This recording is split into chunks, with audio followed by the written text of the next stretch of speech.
ابو بکر جنتی، عمر جنتی، عثمان جنتی، علی جنتی، طلحہ جنتی، زبیر جنتی، سعد جنتی، عبد الرحمن جنتی، ابو عبیدہ جنتی، سعید جنتی. یہ 10 آدمی میرے نبی نے فرمایا جنتی. ان میں سے ایک بھی نہ زمیندار ہے، نہ مزدور ہے، نہ فقیر ہے، سب بڑے سردار لوگ ہیں، بڑے چودھری لوگ ہیں، سب تاجر ہیں، سب تاجر ہیں. آپ کے لیے تو ڈائریکٹ نمونہ ہے. مجھے نمونہ ڈھونڈنے کے لیے مدینے کے صحابہ کو دیکھنا پڑتا ہے، انصار مدینہ کو دیکھنا پڑتا ہے. آپ کو تو ڈائریکٹ اپنا نبی دکھا رہا ہے. چونکہ میرے نبی نے زمیندارہ نہیں کیا، زمینداری کے اصول بتائے، ہر چیز کو بتا کر گئے. ترکتکم علی محجۃ بیضاء لیلھا کنہارھا لا یزیغ عنہا الا ھالک. میں تمہیں اس راستے پہ چھوڑ کے جا رہا ہوں جس میں اندھیرا آتا ہی کوئی نہیں، دن ہی دن ہے، رات ہے ہی کوئی نہیں. جو اس راستے سے ہٹے گا وہ ہلاک ہو جائے گا.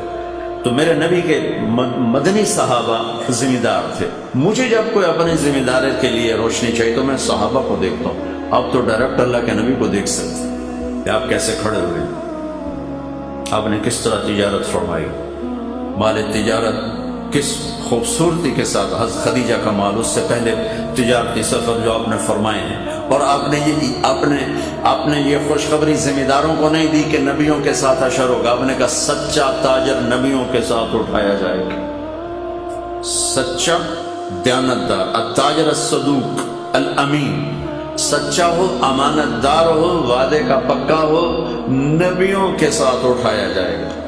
میرے پیشے کو کیوں نہیں کہا کہ میرا ٹیسٹ ہی کوئی نہیں؟ ہمارا ٹیسٹ کوئی نہیں. ہم نے گندم کاشت کی، وہ اور 2 مہینے کے بعد کٹ کے باہر پڑی ہوگی. بھائی اس میں کیا ملاوٹ کروں، کیا جھوٹ بولوں، کیا دھوکہ دوں. ابھی کپاس ہماری ختم ہو گئی تو کپاس عورتوں نے چنائی کی، ہم نے ڈھیر لگا دیا، بیپاری نے آ کے اس کو تولا اور لے کے چلا گیا. اس میں بطور زمیندار یا میرا کوئی ملازم کیا ہیرا پھیری کر سکتا ہے، کیا جھوٹ بول سکتا ہے، کیا وعدہ خلافی کر سکتا ہے؟ میرا ٹیسٹ ہی کوئی نہیں. آپ روزانہ ذبح ہوتے ہو، روزانہ ذبح ہوتے ہو. ایک بڑا تاجر ہے لاہور کا، تو وہ کچھ دن ہمارے ساتھ رہا تو داڑھی رکھ لی. بیچ میں 6 مہینے ملاقات نہ ہوئی تو میں نے دیکھا پھر اس نے شیو کیا ہوا. میں کہا ایک ہی کیتا ہی، اور یہ روزانہ جھوٹ بولنا بندہ گھر میں شیو کرا چھوڑا. میں کہ ہوں جھوٹ حلال ہو گیا، داڑھی رکھے ہیں حرام تے شیو کرا کے حلال. لد بندہ ہوں تو 2 گناہ شروع کر دیتے. پہلے 1 گناہ تو تیرا ختم ہو گیا تھا کہ تو نے شیو کرانا چھوڑ دیا، اب تو نے پھر 2 شروع کر دیے. شیو بھی کراتا ہے، جھوٹ بھی بولتا، اس نے پھر رکھ لی. ہوں ماشاءاللہ پکی داڑھی. آپ کا ٹیسٹ ہے، میرا ٹیسٹ کوئی نہیں. میری روز کی ڈیلی کوئی نہیں. میں نے آج کاشت کی ہے، 6 ماہ بعد اس کا رزلٹ آنے والا ہے. اب ڈے ٹو ڈے سودے کرتے ہیں، ڈے ٹو ڈے پیمنٹ ہے، لینا ہے، دینا ہے، خریدنا ہے، بیچنا ہے. زمیندار کا ایسا کوئی چکر نہیں ہے، لینے دینے کا کوئی چکر. اور جو باغات والے ہیں ان کا تو سال میں ایک ہے، سارا سرگودا باغ ہے ان کے ہاں. ہماری طرف فصلیں کوئی نہیں، کپاس اور یہ گندم، چاول، آلو کوئی نہیں. کنو ہے. سال میں 1 دفعہ ٹیسٹ ہے ان کا، 1 دفعہ. سودا صحیح طرح کرو، پھر اس سودا کو نبھا لو، مکر نہ جاؤ، کوئی اور پیسے لاوے تو انہوں کٹ چھوڑو، اے نہ کرو. لیکن آپ تو روزانہ ذبح ہوتے ہو تو اللہ نے کہا تو ذبح ہونے کے لیے تیار ہو جا، میں زمانہ دیتا ہوں نبیوں کے ساتھ تیرا حشر کرا دوں گا. نبیوں کے ساتھ کتنے بڑے وی آئی پی ہو. چناب کلب کا ممبر بن جائے تو آپ کہتے بڑا آنر ہے بھائی چناب کلب کا ممبر بن گئے. تو میرا نبی کہہ رہا تو میں بڑا آنر دوں، نبیوں کے ساتھ تیرا حشر کرواؤں گا، نبیوں کے ساتھ. والصدیقین والشہداء والصالحین، اللہ کے محبوب ترین ہستیوں کے ساتھ تیری جگہ بناؤں گا. تو سچ اور دیانتداری کے ساتھ یہ فیصل آباد کی تجارت کو کر کے دکھاتے. تو میرے نبی تو تاجر کے روپ میں نظر آتے ہو. بڑے 10 صحابہ سب تاجر ہیں. ابوبکر صدیق رضی اللہ عنہ خلیفہ بنے اور اگلے دن چادریں، کپڑے کی چادریں، موٹے کپڑے کا کام کرتے تھے. آپ میں سے بہت سے لوگ کپڑے کا کام کپڑے کا کام کرتے تھے اور بازار چلے گئے. حضرت عمر رضی اللہ عنہ نے روک لیا، کدھر جا رہا ہو؟ کہا میں اپنے کام پہ جا رہا ہوں. کہا تو یہ حکومت کون سنبھالے گا؟ کہا تو میں بچوں کو روٹی کہاں سے کھلاؤں. سبحان اللہ.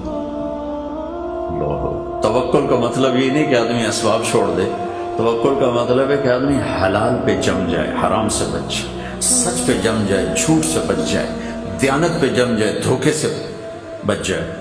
تو عمر کہنے لگے نہیں اب تو نہیں کر سکتا ہے سارا کام ہے، چلو میرے ساتھ واپس آؤ۔ ان کو واپس لائے، ان بڑے صحابہ کو بلا کے مشورہ ہوا تو ان کا ایک وظیفہ مقرر کیا گیا جو ماہانہ ان کو ملنے لگا۔ پھر جب وہ انتقال فرما گئے تو حضرت عمر خلیفہ بنے تو انہوں نے سارے صحابہ کو جمع کر کے فرمایا کہ دیکھو بھائی، میں خلیفہ بننے سے پہلے تجارت کرتا تھا، انہوں نے کہا تاجر تھا، میں تجارت کرتا تھا تو میرا گھر چلتا تھا، اب حکومت کے ساتھ میں تجارت کو چلا نہیں سکتا، میرا وظیفہ مقرر کرو، تو ان کا وظیفہ مقرر کیے گئے۔ حضرت عثمان رضی اللہ تعالیٰ عنہ اتنے بڑے تاجر تھے کہ تیونس کا مال غنیمت آیا جس پر رومن امپائر تھی، اور رومن امپائر کا بہت بڑا یہ خوبصورت صوبہ تھا اور بہت مضبوط مالدار صوبہ تھا۔ اس کا مال غنیمت آیا جو 1000 برس کے خزانے تھے، حضرت عثمان نے ذاتی پیسوں سے خرید لیے۔ حضرت علی رضی اللہ تعالیٰ عنہ نے فرمایا کہ میری 48,000 دینار زکوٰۃ نکلتی ہے، 48,000 دینار، ایک دینار ہوتا ہے 4.5 ماشے سونے کا۔ حساب حسوب لا کے ویکھو کتنے اربوں روپے جنہوں کی زکوٰۃ بن جاتی، کروڑوں روپے میں ان کی زکوٰۃ بن جاتی۔ تو 4 تو بڑے تاجر بھی تھے اور بڑے حکمران بھی بنے، گورنر بھی بنے۔ تو آپ کے لیے تو بہت خوبصورت نمونہ ہے، خود میرے نبی نمونہ ہے۔ عبداللہ بن ابی الحمصا، یہ آپ کا نام کیا ہے؟ سکندر بھائی نے ایک بات کی کہ آپ تاجروں سے بات کریں تو آپ وعدے کی بات ضرور کریں کہ وعدہ خلافی بہت ہوتی ہے اور وہ ڈسان، اور میں کر دوں گا لیکن آپ پہلے ادھار ختم کرو، اپنے وعدے پورے ہو جائیں۔ ادھار ہے تو وعدے پورے نہیں ہو سکتے، چاہے تھے آگے تو ہمیں جنید بغدادی بھی واز کریں تو کھڑا گل ٹھیک ہے، ہو نہیں سکتی، میں صاف کہہ رہا ہوں۔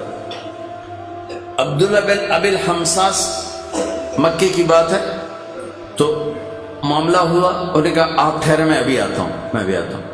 وہ گیا ہے اور بھول گئے، 3 دن کے بعد گزر ہوا تو وہیں کھڑے تھے، کہا میرے دوست لقد ابتنی، تو نے مجھے تھکا دیا، لقد اتعبتنی۔ 3 دن وہیں کھڑے رہے کہ میں نے کہہ دیا ہے کہ ٹھیک ہے تو آ جا، میں کھڑا ہوں، اور وہ بھول گیا۔ 72 گھنٹے کے بعد وہ آیا تو میرے نبی وہیں موجود تھے۔ میرے نبی تو وعدے کی ایسے پاسداری کر کے گئے۔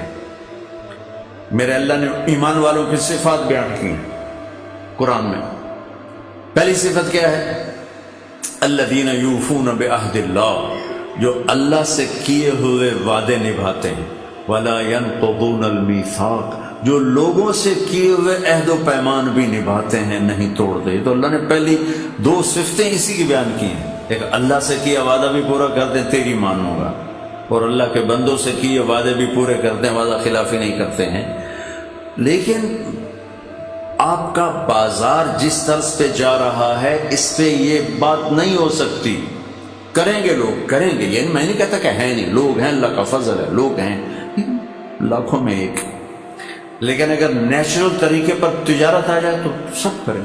پھر جھوٹ بولنے والے کم ہو جائیں گے، دھوکہ دینے والے کم ہو جائیں گے، فراڈ کرنے والے کم ہو جائیں گے۔ سارے بازار کا رخ فراڈ کا ہے، لہٰذا اچھے خاصے نیت والے کی نیت خراب ہو جاتی ہے۔ ہمارا ایک دوست نہیں، مجھ سے سینئر تھا ہاسٹل میں، رشید نام تھا، بہت پڑھتا تھا، تو میں اس کے کمرے میں گیا تو ایڈی ساری تالی لائی ہوئی، ایڈی ساری، کوئی میرا خیال 54-58 ہوئے گا۔ میں کہ رشید اے تالا کہڑے کام دا؟ آندا یہ شریف آدمی واسطے لایا کہ وہ دی نیت نہ خراب ہو جاوے، چور تا وڈا بھی تروڑ لینا تو چھوٹا بھی تروڑ لینا، یہ شریف بندے واسطے لایا وہ دی نیت نہ خراب ہو جائے۔ تو جب بازار غلط ہوتا ہے تو شریف آدمی بھی تالے توڑنے بیٹھ جاتے۔